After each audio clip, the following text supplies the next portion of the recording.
Hi everyone, my name's Jemima. I'm recovered from an eating disorder and found faith through the fight. So today I'm going to be continuing the series of do's and don'ts for carers and friends of people who are in recovery from an eating disorder. The first one is don't say just eat, because it so doesn't work like that. Most of the time, eating disorders are actually nothing to do with the food and completely to do with something else. It's never just about the food. So instead, do say, it's okay. You're not fighting this alone. Don't focus on the eating. Your temptation will be to celebrate when they eat lots and to try and convince them to eat a little bit more and a little bit more, and maybe even give them certain foods which will help them to eat, because you know that the eating disorder will find it less hard for them to eat that type of food. Just don't do it. Don't focus on the eating at all. Their mind is literally only focusing on the eating. 24/7 they're thinking about food, so they don't need you adding to it. Instead, wait until the end of a meal to congratulate them if they've done really well. And even if they haven't, say well done for trying. And perhaps plan a distraction to do with them for during the meal or afterwards, because those guilty thoughts will start coming in hard and fast. Now, this next one is for if you have people around the table that they don't feel comfortable knowing about their eating disorder. Don't blurt out comments about how well they're doing during a meal. And don't ask if they're okay blatantly if there's people there they don't want to know. Instead, do have a signal during meal times that they can use to let you know that they are struggling. Sometimes then you can help them either leave the meal table and calm down a little bit, or say words of affirmation that won't bring too much attention.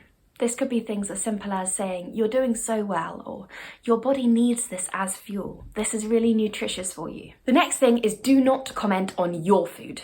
Don't comment on their food, don't comment on anybody's food, don't comment on your food. This is, for example, saying things like, "Oh my goodness, I'm not going to be able to finish this," or "This doesn't look very nice," or "Look at the calories in this," or anything like that. Don't comment on your food. Don't say, "Oh, this is so much," because they might be really hungry and want to finish their plate. And if you tell them that you don't think you can finish yours, then the eating disorder will make them not finish theirs either, even if they really want to. So instead, just do say nothing about your food. Ignore it, don't comment on it. Don't give any moral value to food. This is saying that foods are good or bad, or high calorie or low calorie, or more nutritious and less nutritious. Just don't give them those labels. Food is food, so it doesn't have morals. It can't be good or bad. Instead, do talk about food in a positive way. Instead of saying whether something is good or bad, say it's delicious, it's nutritious.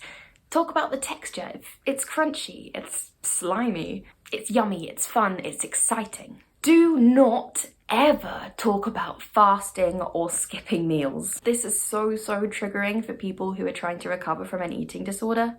They know that they can't skip a meal. They have to stay to a schedule. So if you start talking about you skipping meals, they'll think it's unfair, and their eating disorder will tell them that they can skip it too, which just makes the battle even harder when they don't. Don't say, "Oh, I haven't had breakfast," or "I haven't had lunch today." Don't say, "Oh, I haven't eaten all day for this." Literally no one cares, and you shouldn't be doing that anyway.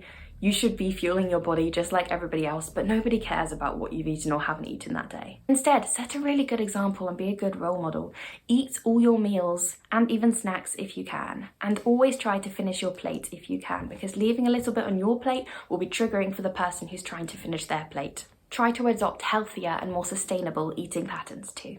Do not ever talk about diets. No diet talk, no keto talk, no fasting diet talks, no 24, 1 hour, whatever that one is called. Just no diet talk of any kind. If they come up and someone else talks about them, do shut them down. Change the subject. Don't talk about it and don't bring attention to it. I'd just like to say that diet has the word die in it. So I like to say that I'm doing a live it, because I'm living my life without going on a diet. Don't make them eat foods they really don't want to. If they're conquering a fear food, they have to want to do it for themselves. Otherwise, it will just be a very traumatizing experience and make eating it next time even harder. Instead, work with them to conquer their fear foods slowly and carefully. Write a list of the hard ones, the really hard ones, and the easier ones, and start with the easier ones and then work up. That will build their confidence and help them know that they can do it. Don't try to control all of their food for them. Now, this could be difficult because you might be a parent, or you might be dishing up for them, trying to make sure that your child or your friend does eat the right amount of food because they are in recovery and are trying to get better. However, you can give them little choices that helps them to feel like they're in control when they're really not. This could be, for example, asking what vegetable they'd like, or if they'd like ice cream or custard or both on their pudding. Another thing is, don't ask them how much they want. Most people, especially in earlier recovery, just need to have a normal portion put in front of them. If you start asking them how much they want, they're going to freak out and then start giving themselves smaller ones when they know they need more, and then get scared they're not giving themselves enough or they're giving themselves too much. Just serve up a normal portion for them and it will help them so much. Do not talk of calories. Food is not numbers.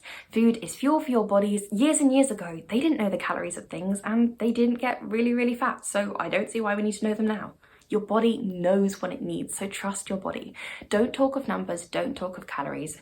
They've probably done enough of that themselves. Something you can do to help them is do scribble out or put stickers over calorie labels on products that you get from the shops. This is really helpful because it means that if the temptation comes for them to look at the calories, then they can't because it's already been scribbled out or stickered over, and that will help to detach calories from food and giving it moral value. If you're in a big chain restaurant in the UK and the menu has calories on it, or some other restaurants as well, but that's a new rule that's been added in as of this year, then just ask the waiter or the manager for a calorie without menus on it.